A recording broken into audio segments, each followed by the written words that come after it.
Yo, what's good, my people? It's your boy, Big Chris, aka the Compton Animator, and I'm here to give you another WWE Raw review. So tonight we're reviewing WWE Raw for March 24th, 2014. Let's get into it.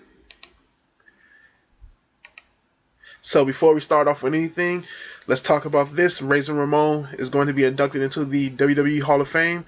They said it on tonight's show. Showed a really cool video package for him. You know, doing all his promos that he did back then, talking about his four-time Intercontinental Championship win and stuff. They mostly kept it to everything Ramon here. Didn't really do anything for any Scott Hall stuff. So I guess this is just the Ramon Hall of Fame thing. He may go in with the NWA as Scott Hall. Yeah, NWO. I don't know why I say NWA. NWO as Scott Hall. So big ups to Razor Ramon, and big up to Scott Hall. Can't wait to see him get inducted. So the first thing we get on tonight is you get Stephanie McMahon, who comes out to her own Bad Queen song.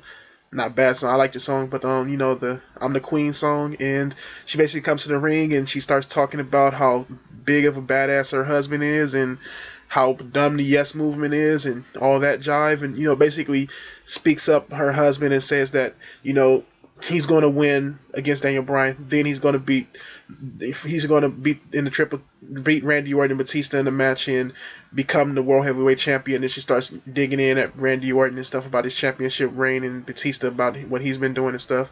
So you get Randy Orton who comes out there and he kind of comes out there and starts being a little kiss ass at first, saying how everything that Triple H been doing is fine with him, and he has no problem with Triple H being in both matches, and he has no problem with Triple H being inside the big match, but he wants Triple H to know that, it will be a better decision not to win the belt, not to hassle yourself with it, and let me keep the belt and, do whatever. So you get that part of the promo. Then you get Batista, who comes out, and he basically starts shitting on Orton, starts shitting on the fans, shitting on Daniel Bryan, about every fans liking Daniel Bryan, and Daniel Bryan being Daniel Bryan who he is. Then shitting on Triple H, and Stephanie McMahon starts saying that Randy Orton, why are you over here kissing ass to Stephanie McMahon? You're drooling on her and shit. She already had a gang of other people drooled on her, and you're just doing the same thing again. So you had a pretty funny segment right there, and I thought all these people's promos were pretty chill. Stephanie's was cool, Randy was cool, and Batista's was pretty funny. The funniest thing out of this whole segment, though, was once Stephanie McMahon got pissed off with what Batista was saying about it was all guys basically drooled on her, and she's basically just covered in drool. She slaps the shit out of him, knocks the glasses off and everything. And Randy Orton just starts dying here. I mean, this is probably the funniest thing that happened all night to me.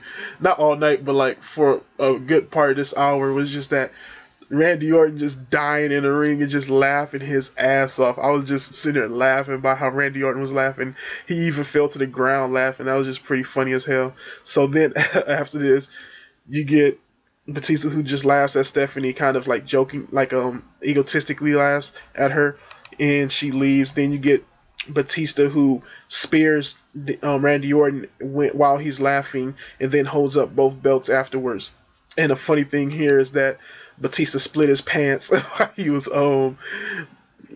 doing the spear. So people been on the internet fooling around with this whole thing. So yeah, I found that pretty funny. So as far as that whole segment goes, I thought it was pretty chill, nice way to open up the show. I think Stephanie went on a little bit too long at the beginning. Her promo could have been cut down a little bit, but everything was pretty chill. It wasn't, the best thing. I thought last week's promo was better, but for who it was and for what it was pretty good. So next you get is the Intercontinental number one contenders match for Big E's Intercontinental Championship, and it is Sheamus, Christian, Ziggler, and Del Rio fighting each other in a fatal four-way match. And this is a very good match here. It started off slow at the beginning, but once these guys got into a groove, they started doing everything they could to keep the match fun, exciting. They worked the whole ring, the whole outside of the apron, the whole ring floor and stuff like that, and they were just all over the place. They made sure that they kept going throughout the whole match, and making really good spots here. Every single one of these guys had a great spot and did exactly what they needed to do here. And I just commend all these guys on doing everything to just make a fun match here. And truly, all four of these guys has been working their ass off on this road to WrestleMania to just make this really fun here, and do everything they need to do to try to get themselves in the limelight. Even though all four of them are former world heavyweight champions, all four of them are guys who are looking for the spotlight, and all four of them are guys who the crowd seems kind of tired of. But besides Ziggler, guys who are just still trying to fully get over and just get back to a high position in the company. But facing for the Intercontinental Championship isn't so bad, and having a great match isn't bad at all either. So you get this really great spot going at the end of the match where Alberto Del Rio is trying to put on a arm breaker onto Sheamus. Sheamus lifts him up, ready to slam him, but you get Ziggler, who comes in for the zigzag and slams both Alberto Del Rio and Sheamus down on the ground. Then it looks like Ziggler is going to win here, and you get Christian, who hits Ziggler with the kill switch and picks up the win. And him and Big E Langston have a face-off. Big E tries to go and shake Christian's hand, but Christian looks at him and just says, "Fuck that," and walks away. And then on the after show segment, you had Christian and Big E do a little promos talking about each other. Big E was mad about not having his hand shaked and stuff like that, and just said, "You know what, I'm gonna fuck him up tomorrow." And then Christian was basically saying, he doesn't deserve my handshake, and I'm a big time champion. I've won a gang of championships, and all he deserves is basically get his ass whipped. So you had a pretty good match here, pretty good after stage promo segment, and a pretty good after match look down right here. So a pretty good, really good match right there, and I had a lot of fun watching that. So next you get is a Scooby Doo segment. Basically, that sounds weird to say.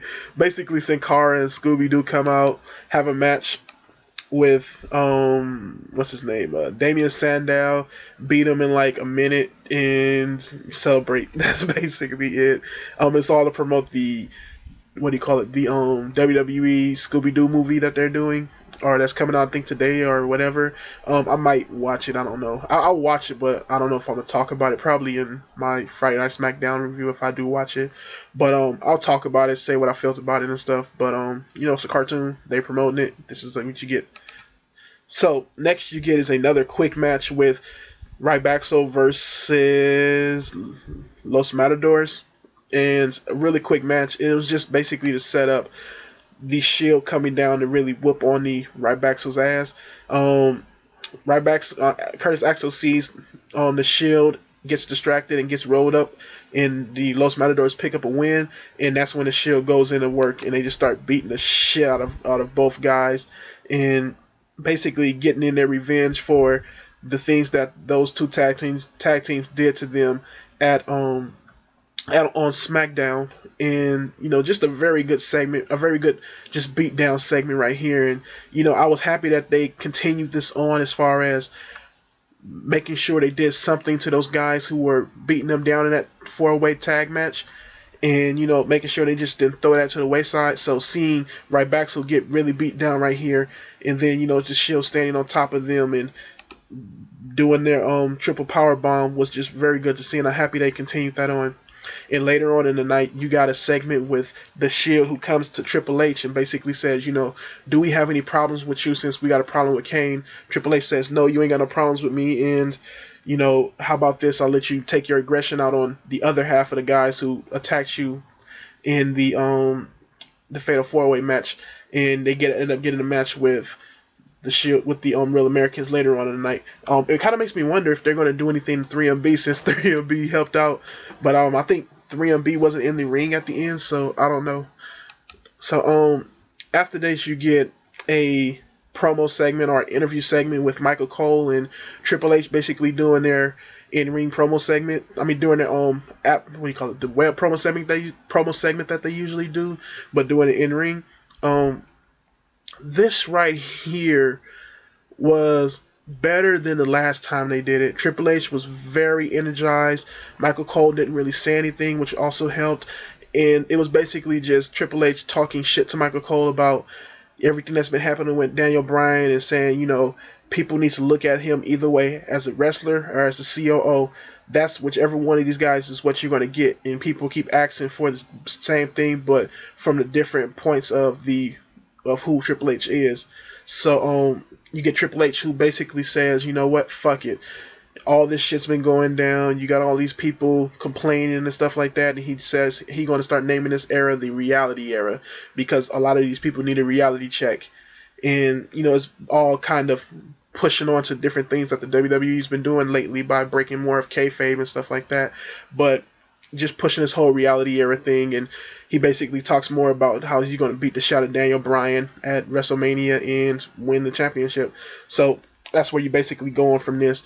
And I really did like this segment. I really did like what Triple H was saying, and I like how he introduced the whole quote-unquote reality era, and I thought it was a pretty good way to do this. From this, I would also have to say that it is interesting to see what they're going to do next with the whole reality era thing, and whether or not they're going to continue this on more to something different. So, continuing from this, Daniel Bryan was not here the whole night.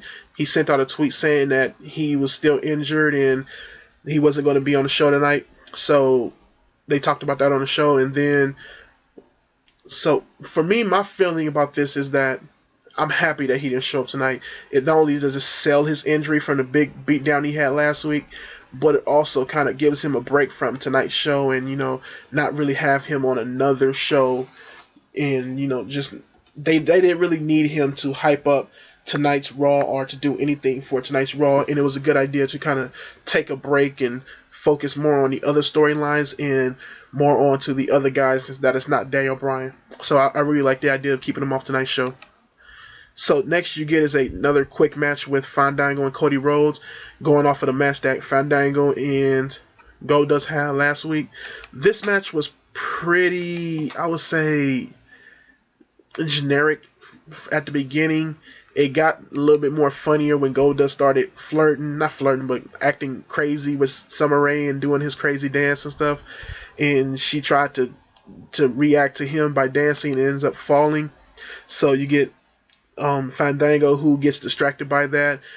Cody Rhodes hits the disaster kick and picks up the pin on Fandango and ends up winning. And then you got Summer Rae and Fandango, who's looking at each other like, what the fuck just happened? So a pretty funny end to the match, but a generic match altogether. So next you get is Arnold Schwarzenegger, the guy that's in a movie with Arnold Schwarzenegger and Hulk Hogan in the ring, and basically reminiscing about wrestlers and old times and stuff like that. And you get the Miz, who comes out, talks shit about all three of them, says he's going to enter the Andre the Giant Battle Royal and he's going to win it, saying that Arnold, any other guy can't enter because they're basically weak.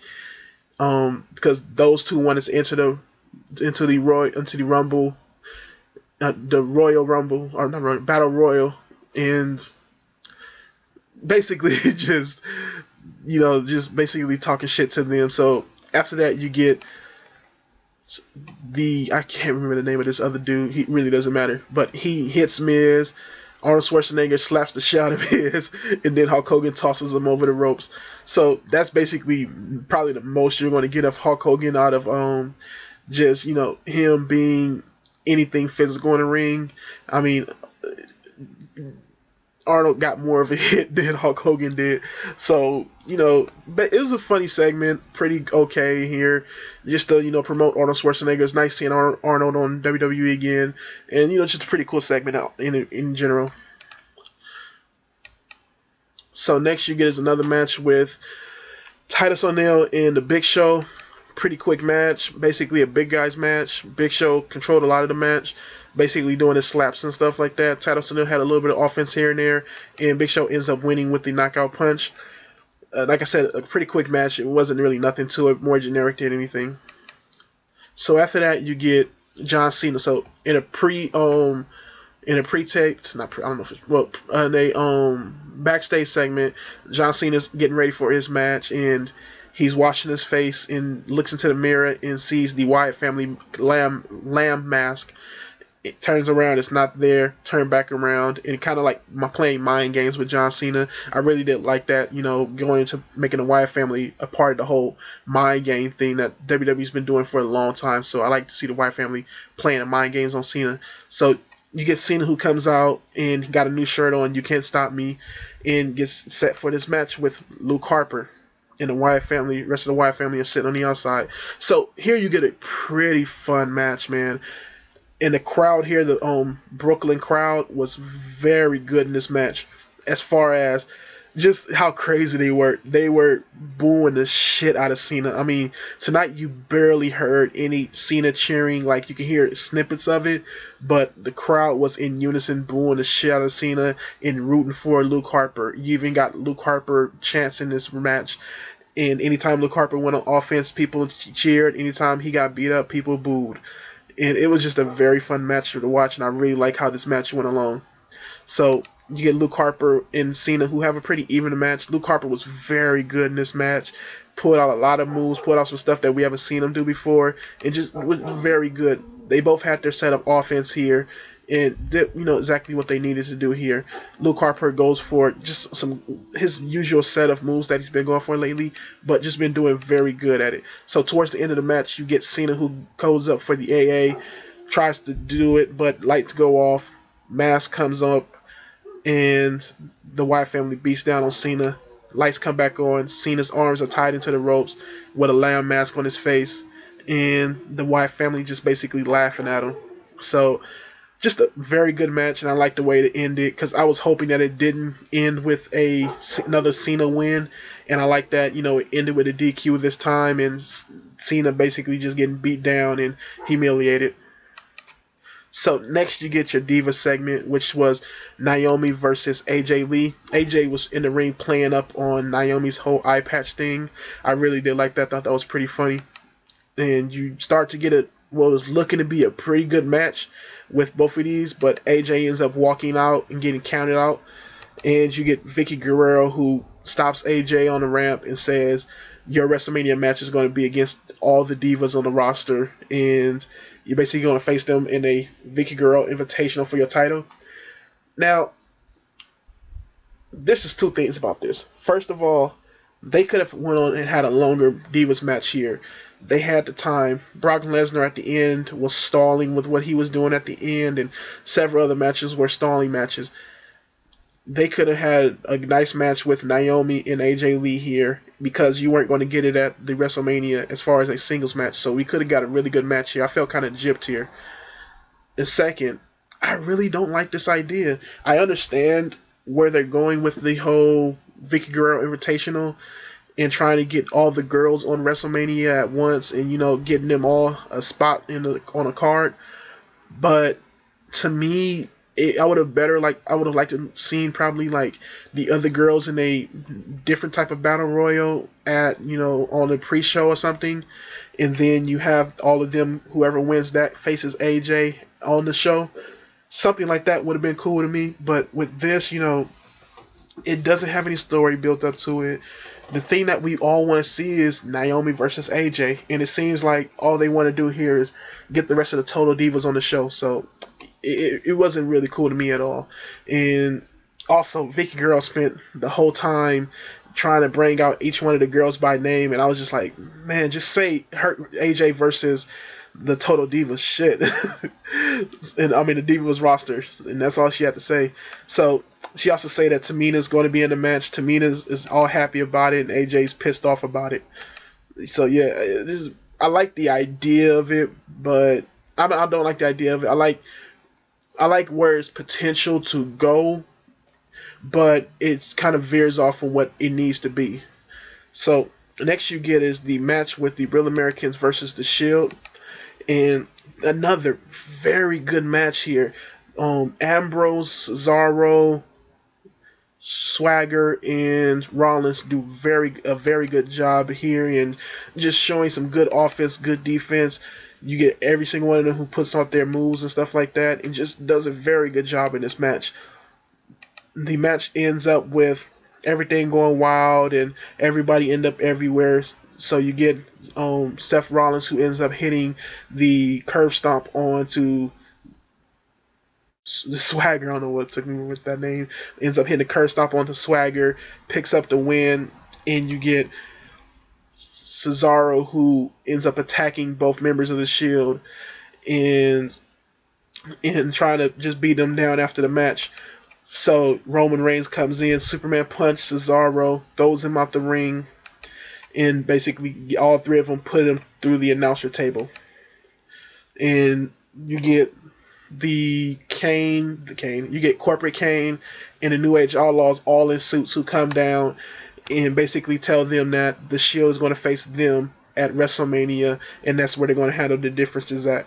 So I like that match, and I'm cool with that, and it gets everybody who needs to be on the card, and hopefully we can get a good match out of the Shield, because the Shield is workers, man. They work their asses off, and I know they can put on a good match with damn near anybody. I've probably yet to see them put on a bad match, maybe mediocre, but never bad. So, I know they can work these guys and have a pretty good match here. Also, just the whole match itself, that with the Real Americans, was very good. The beatdown segment at the end was really good, and just seeing these guys stand on top just was awesome. And the crowd was just loving this match. They love the Shield, they love the Real Americans here. So, I mean, if you look at everybody on this show, as far as the newer guys who's been there for less than about 3 or 4 years, those guys you can tell are going to lead this company to prosperity. The Shield, Wyatt's, who else? Ziggler and everybody else that still have at least about 10 years left in their career are going to lead this company to a better place leading to the future. Big E, all those guys, I can really see it. And even if they're going into this new reality era, I think a new era kicking off with these guys is going to be badass. So, for the end of the show, you get Brock Lesnar and Paul Heyman. Paul Heyman cuts a promo about how badass Brock Lesnar is and how badass the streak is, but Brock Lesnar is going to beat the streak. You get Undertaker, who you have, the Druids come out, put a casket in front of the ring, and Brock Lesnar takes a long time to try to get the courage to open up the casket, finally opens it up. The whole little trick of Undertaker's not in the casket. Brock Lesnar walks outside, scares the Druids off, comes back in, the casket gets closed, and Undertaker pops out of it, scares Brock Lesnar, and he gets in the ring, and him and Brock have a brawl. Undertaker gets over in the brawl and throws Brock out the ring. Brock is kind of scared, but he gets himself together, and they point at the WrestleMania sign, and you get Undertaker, who stands tall at the end. As far as this segment goes, I thought it was okay done. I thought it was done okay. The one problem with this is that it took too long for Brock Lesnar to open up that damn casket, and also, the whole segment took a little bit too long, in my opinion. I think they could have cut it in half, and it still had the same results. But also, Undertaker again goes over on Brock Lesnar. It kind of doesn't make Brock Lesnar seem like a strong competitor for the Undertaker. The only way I can see Brock being strong to face the Undertaker now is either he faces the Undertaker next week and gets over on him, or he beats the shot at Undertaker before their match at WrestleMania and looks strong that way, going in by saying, kind of a vindictive type thing with Lesnar. So I'm curious to see what they do here, but it's not right now. What they have isn't really making Lesnar look strong against the Undertaker. Undertaker just looking like, I'm just going to beat the shot at this dude. Everything leading up to this I thought was pretty good. This is the only segment that I thought was mediocre and didn't really hype up the story to a better position. So, I'm curious to see where they go from this. So hopefully they do something to make Brock Lesnar look like a real threat to the Undertaker streak. So, as far as tonight goes, I would say we had a lot of good things here, but several things that were pretty mediocre. I really liked the Fatal 4-Way match for the Intercontinental title. I really liked the Shield segments in their matches were very good. What else here? I liked the stuff with Cena and Wyatt. That was very good. And the Luke Harper and Cena match was very good. The Arnold Schwarzenegger segment was pretty chill, and also the beginning segment was good. We did have a lot of filler here. We had a lot of just things that I thought could have been done better, or was just generic for the most part. The Divas match, I think, was the low point as far as leading into WrestleMania, and that's still the low point of, it's not really doing anything for me leading into WrestleMania. I do think the lowest point of the night was the Sin Cara match. that really didn't do anything but make Sandow job to Sin Cara, which that's I think the first time I can actually say, okay, yes, that's a job. When a guy who's was Money in the Bank winner last year ends up jobbing out to a guy in a couple seconds for a DVD, yeah, that's a fucking job right there. I mean, a lot of people get that word mixed up and say, "Oh, this is a job, this is a job." No, that's a job. But as far as the show goes in my rating, I would give it I'll give it a B minus. I thought the matches that we had on here brought it up from a C barely, but there was a lot of filler here, and there was a lot of things that like the end segments and the diva stuff and a few other segments that I thought was just mediocre or didn't really lead well into the WrestleMania. So I give it a B minus. I thought it was a solid show nonetheless. So my contacts are down below. Like, comment, subscribe, hit me up. If you want to talk to me on Facebook, you can. Just look for Christopher Wallace. You'll find me easily. You can look for Big Chris 145 as well, and you'll find that as well. So, thank you for watching. Peace.